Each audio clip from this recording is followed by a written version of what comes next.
عزیز طلباء و طالبات، السلام علیکم۔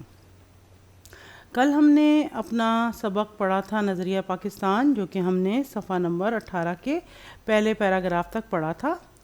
آج ہم اپنے سبق کو آگے بڑھائیں گے۔ ہمارے سبق کا جہاں خاتمہ ہوا تھا وہاں ہم نے یہ دیکھا تھا کہ 23 مارچ 1940 کو قرارداد پاکستان منظور ہوئی اور پھر 7 سال کی جدوجہد کے بعد ہم نے پاکستان حاصل کیا تھا۔ ٹھیک ہے، تو پاکستان جب حاصل ہو گیا تو یہ ایک بہت بڑی اچیومنٹ تھی، ایک بہت بڑی کامیابی تھی جو کہ مسلمانوں نے بر صغیر کو حاصل ہوئی تھی۔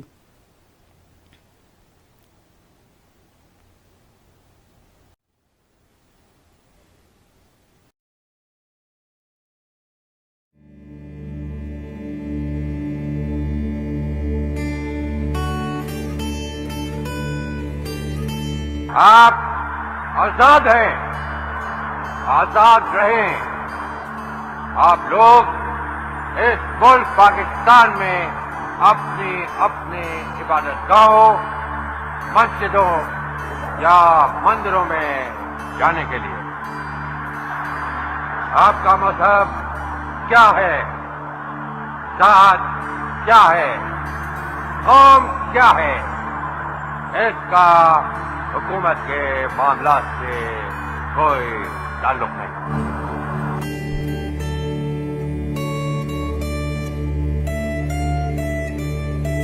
And the life and the property and the religious belief should be fully protected by the state at any cost.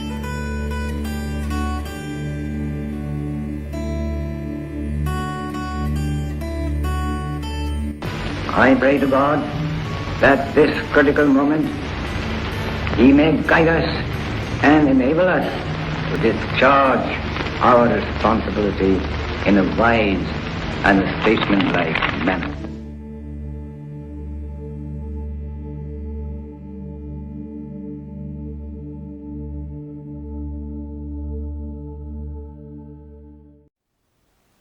اچھا، سبق نمبر 3 ہے ہمارا۔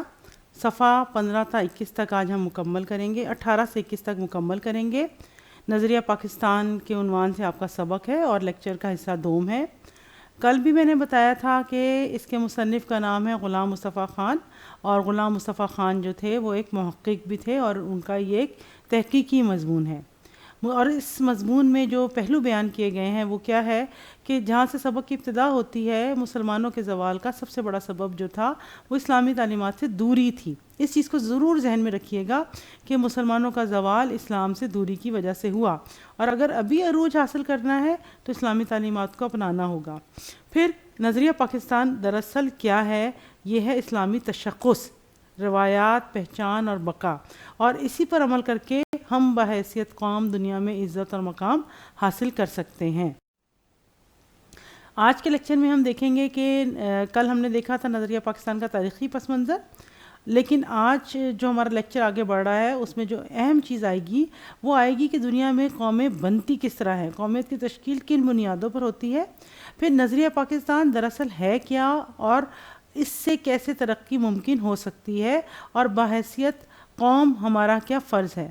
پھر سیاق و سباق کے حوالے سے سبق کی تشریح کو دیکھیں گے، مشقی سوالات کو ڈسکس کریں گے، اور آخر میں آپ لوگوں کے لیے اسائنمنٹ ہے۔ آج کا لیکچر سننے کے بعد آپ ایک تو غلام مصطفیٰ خان کی شخصیت اور فن سے کی دہرائی کر سکیں گے، نظریہ پاکستان سے واقف ہو جائیں گے، نظریہ پاکستان کے عوامل و اسباب کو سمجھ سکیں گے، تحریک آزادی کے اہم رہنماؤں کی کاوشیں کل ہم نے ڈسکس کر لی تھی، آپ ان سے بخوبی واقف ہو گئے ہیں، اور نظریہ پاکستان کی روح کو سمجھنے کے بعد جذبہ حب الوطنی ہم سب کے دل میں جنم لے گا، اور یہی ہمارے سبق کا اصل مقصد ہے۔ اچھا، صفحہ نمبر 18 پہ دوسرا پیراگراف ہے کہ دنیا میں قومیت کی تشکیل کی 2 بنیادیں ہیں۔ دنیا میں جو قومیں بنی ہیں وہ ان کی 2 وجوہات ہوتی ہیں جس کی وجہ سے کوئی قوم بنتی ہے۔ ایک نظریہ ہے مغربی مفکرین کا نظریہ ہے، اور دوسرا اسلامی نظریہ ہے جو نبی صلی اللہ علیہ وسلم نے پیش کیا تھا۔ ٹھیک ہے، اچھا، جو مغربی مفکرین تھے انہوں نے جو نظریہ پیش کیا اس کی بنیاد کیا تھی کہ کوئی قوم بنتی ہے خاندان سے، نسل سے، یا اس کے جو قبیلے کی بنیادیں ہوتی ہیں، ٹھیک ہے، اور اس کی وجہ سے انہوں نے کسی بھی قومیت کی تشکیل کی تھی۔ لیکن اس کی وجہ سے کیا ہوا کہ جب انہوں نے قوم اور نسل اور ایک علاقے کے اوپر قوم کی تشکیل کی تو دنیا میں تباہی پھیل گئی۔ کیوں؟ کہ جب آپ کے پاس ایک علاقہ آ جاتا ہے تو پھر انسان کی خواہش ہوتی ہے زیادہ اور زیادہ اور زیادہ، تو پھر ان قوموں نے دوسری قوموں کے علاقوں پر قبضہ کرنے کی کوشش کی، جہاں ان کو فائدہ نظر آیا وہاں انہوں نے حملہ کیا، اور اس طرح دنیا میں تباہی کا راستہ کھلا۔ اور یہ جو 2 عالمی جنگیں ہوئی ہیں جنہیں ورلڈ وارز کہتے ہیں، پہلی جنگ عظیم اور دوسری جنگ عظیم، اس کی وجہ بھی یہی تھی کہ دوسری اقوام کے ذرائع پر، ان کے علاقوں پر قبضہ کرنے کی خواہش، ٹھیک ہے۔ اور اس نظریے کو کہتے ہیں وطنی قومیت، کہ وطن زیادہ سے زیادہ اپنے ایریے کو، علاقے کو بڑھا دینا۔ اچھا، اب دوسرا جو قومیت کی تشکیل کا جو نظریہ ہے وہ ہے حضرت محمد صلی اللہ علیہ وسلم کا جو دیا ہوا ہے، کہ جب نبی صلی اللہ علیہ وسلم نے ملت اسلامیہ کی تشکیل کی تو یہ نظریہ پیش کیا، ٹھیک ہے، اور یہ مغربی تصور قومیت سے جدا ہے بالکل۔ اچھا، یہ کیا تھا جو اسلامی قومیت کا تھا؟ اس کا مطلب یہ تھا کہ آپ جو ہیں وطن کی وجہ سے ایک قوم نہیں ہیں، آپ ایک نظریاتی قومیت ہیں جو کہ توحید پر ہماری بنیاد قائم ہے، رنگ، نسل اور وطن پر نہیں ہے، ٹھیک ہے نا۔ ہماری وطنیت ایک عقیدے اور ایک کلمے کی بنیاد پر وجود میں آتی ہے، اور اسی وجہ سے اس کو ملت کہتے ہیں، ٹھیک ہے۔ اور اس میں کیا ہے؟ ایسی قومیت ہے کہ دنیا میں جہاں بھی کوئی اللہ کا نام لیوا موجود ہے، جو کہ قرآن پر عمل کرنے والا انسان ہے، جو نبی صلی اللہ علیہ وسلم کو نبی مانتا ہے، وہ ایک قوم ہے، وہ ایک ملت ہے۔ دنیا کے کسی بھی قوم میں رہنا ہے، کسی بھی علاقے میں رہنا ہے، لیکن اگر آپ توحید پرست ہیں، اللہ کے نام لیوا ہیں، اللہ کو پکارتے ہیں، قرآن پر ایمان لاتے ہیں، نبی صلی اللہ علیہ وسلم پر ایمان لاتے ہیں، تو آپ ایک نظریے کے تحت چلتے ہیں اور پھر آپ ایک قوم ہیں، ٹھیک ہے۔ اب جب مسلمان جو تھے ان کے اندر یہ چیز جب شامل تھی تو وہ ایسی قوم کے ماتحت اقلیت بن کر نہیں رہ سکتے تھے، کہ جو اسلامی قومیت کے بالکل برعکس تھی۔ ہندو قوم کیا تھی؟ ذات پات، چھوت چھات، بت پرستی، اس میں جکڑی ہوئی قوم تھی۔ ان کے ہاں تو یہ ساری چیزیں پائی جاتی تھی۔ تو اب مسلمان ایسی قوم کے ساتھ ایک وطن میں، ایک علاقے میں، بر صغیر میں نہیں رہ سکتے تھے، چنانچہ انہوں نے اپنے لیے ایک جدا وطن کا مطالبہ کیا تاکہ وہ اپنے اسلامی اصولوں کے مطابق زندگی بسر کر سکیں اور بحیثیت ایک مسلمان قوم کے دنیا میں ترقی کریں۔ اور اسی چیز کو علامہ اقبال نے اسی طرح فرمایا تھا کہ اپنی ملت پہ قیاس اقوام مغرب سے نہ کر۔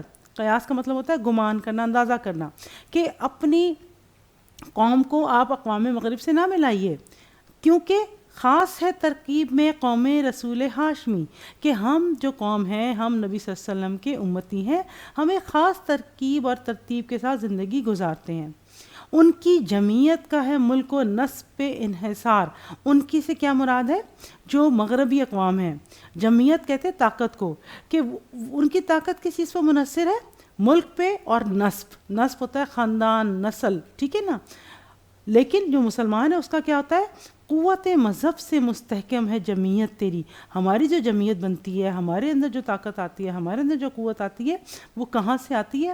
وطن سے آتی ہے۔ چنانچہ اگر آپ کو یہ سوال آتا ہے کہ دنیا میں قومیت کی تشکیل کی کتنی بنیادیں ہیں، تو پھر آپ لکھیں گے 2 ہیں، اور پھر دونوں کی وضاحت کریں گے کہ ایک مغربی مفکرین کی قائم کردہ قومیت کی تشکیل ہے، اور ایک جو ہے اسلامی نظریاتی قومیت کی تشکیل ہے، جو کہ حضرت محمد صلی اللہ علیہ وسلم کی وجہ سے ہمارے پاس آتی ہے۔ اب آ جاتے ہیں، جب ہم نے دنیا کی 2 قوموں کو دیکھ لیا تو اب ہمیں ہوتا ہے کہ نظریہ پاکستان کا مقصد کیا تھا؟ نظریہ پاکستان کا مقصد تھا ملکی ترقی، ٹھیک ہے نا۔ نظریہ پاکستان پہ عمل کر کے ہم ملکی ترقی کی ضمانت دے سکتے ہیں، ٹھیک ہے۔ اب اخوت، مساوات، عدل و انصاف، خدا ترسی، انسانی ہمدردی اور عظمت کردار کی موجودگی، یہ ہے نظریہ پاکستان۔ اور نظریہ پاکستان کا مقصد کیا تھا؟ کہ تمام دنیا کے لیے ایک مثالی مسلم مملکت بنائی جائے جو کہ ہر قسم کی فرقہ پرستی اور گروہ بندی سے پاک ہو، اور جس میں قومی مفاد کو ذاتی مفاد پر ترجیح دی جائے گی۔ نظریہ پاکستان کا مقصد ایک محض حکومت قائم کرنا نہیں تھا، کیونکہ مسلمانوں کی حکومتیں ایشیا اور افریقہ میں پہلے سے موجود تھیں۔ نظریہ پاکستان کا مقصد تھا اسلامی اصولوں کی ترویج و اشاعت اور اہل عالم کے لیے مثالی مملکت کی فراہمی۔ پاکستان قائم کرنے کا جو فیصلہ تھا وہ ہندوؤں کو بہت ناگوار گزرا۔ انہوں نے پوری کوشش کی کہ یہ حکومت، یہ مملکت، یہ ملک نہ بننے پائے۔ ان کے پاس دولت بھی تھی، طاقت بھی تھی، انگریزوں کی سرپرستی بھی تھی، حمایت بھی تھی، جنوبی ایشیا میں ان کی اکثریت بھی تھی، لیکن مسلمانوں کا مطالبہ جو تھا وہ حق پہ تھا، انصاف پہ تھا، اس لیے حکومت برطانیہ کو مجبور ہونا پڑا۔ اور قائد اعظم محمد علی جناح کی پھر قیادت اور مسلمانوں کا یقین اور ان کی کوششوں سے 14 اگست 1947 کو پاکستان معرض وجود میں آ گیا۔ یہاں پر جب ہمارے پاس پاکستان آ گیا تو اب بحیثیت قوم ہماری کیا ذمہ داری ہے؟ صفحہ نمبر 20 پہ اس کا جواب موجود ہے کہ نظریہ پاکستان کا مقصد پاکستان کو ایک اسلامی اور فلاحی مملکت بنانا ہے۔ ہمیں ایسا کوئی قدم نہیں اٹھانا جس کی وجہ سے ہم اپنے اللہ کے سامنے یا رسول اللہ صلی اللہ علیہ وسلم کے سامنے شرمندہ ہوں۔ ہمارا جینا، ہمارا مرنا ہمارے ملک کے لیے ہونا چاہیے۔ قومی مفاد کو سامنے رکھنا ہے، ذاتی مفاد کو دل سے نکال دینا ہے، گروہ بندی سے پاک رہنا ہے۔ اور اگر ہم نے یہ ساری چیزیں کیں اور اپنے سیرت اور اخلاق کو اسی کے مطابق ڈھالنے کی کوشش کی تو انشاءاللہ دنیا کی دوسری قوموں میں ہمیں امتیاز حاصل ہوگا اور ہم پاکستان کو ایک مستحکم، شاندار اور پرعظمت بنانے میں پوری طرح کامیاب ہو جائیں گے انشاءاللہ۔ سبق کا ہمارا اختتام ہو گیا۔ میں نے سیاق و سباق کے حوالے سے بہت تفصیلی لیکچر آپ کو پہلے دیا ہوا ہے۔ یہ ایک نمونے کے طور پر ہے کہ اس کو کیسے کیا جا سکتا ہے۔ آپ اس کی پریکٹس گھر میں کیجیے گا، کوئی سا بھی ایک پیراگراف لیں، اس کی کوشش کریں، اور جتنی زیادہ آپ کوشش کرتے ہیں، آپ جتنی زیادہ اس کو بہتر طریقے سے لکھتے جاتے ہیں، آپ کے اندر صفائی ستھرائی آئے گی اور بہت بہترین تشریح کرنے کے قابل ہو جائیں گے آپ لوگ۔ یہ مشکل الفاظ کے معنی ہے، ٹھیک ہے، یہ سارے اپنی کتاب پہ لکھ لیجئے گا۔ آپ کو سیاق و سباق کی تشریح میں بھی بہت آسانی ہوگی اور سبق کو سمجھنے میں بھی بہت زیادہ آسانی ہوگی۔ یہ بھی الفاظ معنی ہے۔ پھر اس کے علاوہ سبق میں جو بھی اہم شخصیات آئی ہیں، جو بھی جگہیں آئی ہیں، جن قوموں کا ذکر ہوا ہے، یہ ان سب کے بارے میں وضاحت ہے کہ بادشاہ اکبر کون تھے، حضرت مجدد الف ثانی کون تھے، جہانگیر، شاہجہاں، اورنگزیب، مرہٹے، میسور کون سی جگہ تھی، سلطان حیدر علی، ٹیپو سلطان، شاہ ولی اللہ، شاہ اسماعیل، سید احمد بریلوی، کانگریس، مولانا محمد قاسم، مولانا محمد علی جوہر، مسلم لیگ، شدی تحریک، سنگٹن تحریک، نہرو رپورٹ کیا تھی، تحریک خلافت کیا تھی، یہ سب معلومات ہیں۔ اچھا، اب یہ مقصد نہیں ہے کہ آپ نے ان سب کو یاد کر لینا ہے، ان چیزوں کے کانسیپٹ کو سمجھ لیجئے۔ شدھی اور سنگٹن کو ضرور دیکھ لیجئے گا کیونکہ یہ سوالوں کے جواب میں بھی آپ کے پاس آتا ہے۔ پھر یہ ہے کہ یہ جو معلومات ہیں یہ آپ کے بہت کام آئیں گی، خاص طور پر جب آپ نثر پارے کی تشریح کرتے ہیں تو وضاحت کے لیے ہمیں اس سارے مواد کی ضرورت ہے۔ یہ اسائنمنٹ نہیں ہے، آپ اس کو یوں کیجیے گا کہ یہ تھوڑے سے سوالات ہیں، ابھی ان کے آگے جواب فٹافٹ لکھ کے اور مجھے واٹس ایپ پہ بھیج دیجیے گا کلاس کے ٹائم پہ ہی، لیکچر کے دوران ہی، اور جب لیکچر آپ سن لیتے ہیں تو میں اسی ٹائم آپ کو بتاتی جاؤں گی کہ کون سی چیز صحیح ہے اور کون سی چیز غلط ہے۔ آ جاتے ہیں مشق کی طرف۔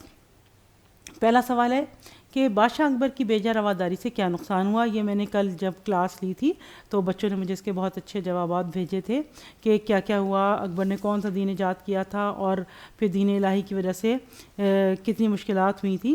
تو یہ سارے سوالوں کے جواب کہ بادشاہ اکبر کی رواداری سے ملک میں کافرانہ طور طریقے رائج ہو گئے، اسلام کو شدید نقصان پہنچا، مسلمانوں کی آزادی خود ان کے دینی معاملات میں بھی ختم ہو گئی۔ یہ پہلا پیراگراف میں اس کا آنسر مل جائے گا۔ دوسرا، مجدد الف ثانی نے اسلام کی کیا خدمات انجام دی؟ تو یہ بھی کل ہم نے لیکچر میں اور کلاس میں بھی ڈسکس کیا تھا اور ہم نے یہ بھی دیکھا تھا کہ ان کا کیا نام تھا۔ تو اکبر کے آخری دور میں حضرت مجدد الف ثانی کھڑے ہوئے، آپ نے دین کی خاطر قید کی سختیاں جھیلیں، اسلامی قدروں کو نئے سرے سے فروغ دیا۔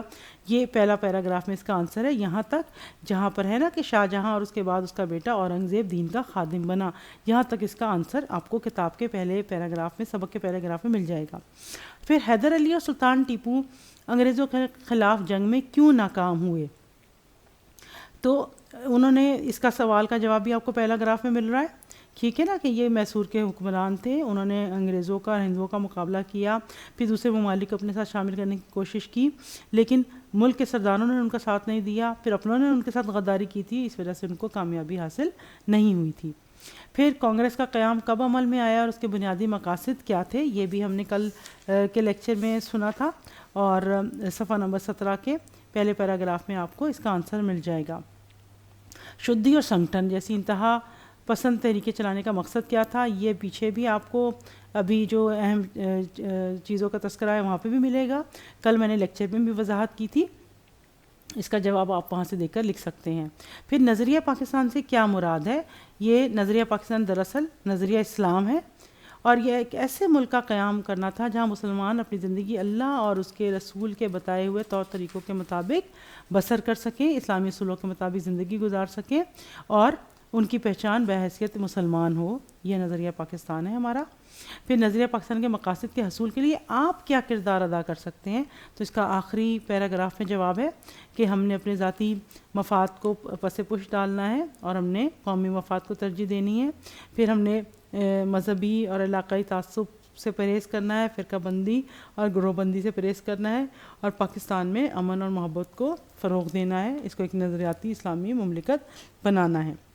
سوال نمبر 2 دیکھیے گا، اس کا بھی ابھی آپ نے درست آپشن پہ ٹک لگائیے گا کتاب پہ، اس کی تصویر لیجئے گا اور مجھے ابھی ہی بھیج دیجئے گا، اور یہ سارے MCQs جو ہیں یہ بہت زیادہ امپورٹنٹ ہے، اور یہ سارے آتے ہیں بورڈ میں، اکثر ان میں سے 1 یا 2 تو آ ہی جاتا ہے، اس لیے ذرا اس کو دھیان سے دیکھ لیجئے گا۔ باقی جو مشق ہے اس کو بھی چھوڑ دیجئے، اس میں جو ہے خلاصہ ہے وہ نہیں آتا ہے، امدادی افعال میں آپ کو علیحدہ سمجھاؤں گی، اور مکالمہ ہم تب کریں گے جب ہم مکالمے کا ٹاپک کریں گے۔ ابھی مجھے یقین ہے کہ آپ کو سبق سمجھ آ گیا ہوگا، اپنا خیال رکھیے گا، سبق کو بار بار دہرائیے گا، سوالوں کے جواب اپنے پاس لکھ کر اپنے نوٹس میں رکھیے گا۔ انشاءاللہ پھر اگلے لیکچر میں ملیں گے۔ اللہ حافظ۔